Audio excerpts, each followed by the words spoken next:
তীব্র শীতে বিপর্যস্ত যুক্তরাষ্ট্র। ভয়াবহ তুষারঝড়ে মৃত্যু হয়েছে অন্তত ৫ জনের। বিরূপ আবহাওয়ায় বাতিল করা হয়েছে ২,০০০-এর বেশি ফ্লাইট। সতর্কতার আওতায় রয়েছেন ৬ কোটির বেশি মানুষ। ৭টি অঙ্গরাজ্যে জারি করা হয়েছে জরুরি অবস্থা। যুক্তরাষ্ট্রের মধ্য অঞ্চল দিয়ে বয়ে যাচ্ছে হিমশীতল আবহাওয়া। ৩০টির বেশি অঙ্গরাজ্যের অন্তত ৬ কোটির বেশি মানুষ এই তুষার ঝড়ের কবলে পড়েছে। এক দশকের পর এমন তীব্র শীতে স্থবির জনজীবন, বাড়ছে হতাহতের সংখ্যা। এরই মধ্যে দেশটির আবহাওয়া বিভাগ ৭টি রাজ্যে জরুরি অবস্থা জারি করেছে, যার মধ্যে কানসাস এবং মিসৌরির অবস্থা বেশি খারাপ। জরুরি অবস্থার আওতায় পড়া অন্যান্য অঙ্গরাজ্য হচ্ছে কেন্টাকি, ভার্জিনিয়া, পশ্চিম ভার্জিনিয়া, আরকানসাস এবং নিউ জার্সি।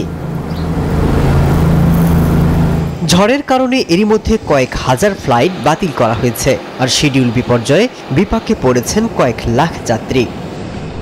কুয়াশা এবং ভারী তুষারপাতের কারণে যোগাযোগ বিচ্ছিন্ন হয়ে পড়েছে বেশিরভাগ এলাকা। বন্ধ ঘোষণা করা হয়েছে বহু প্রতিষ্ঠান।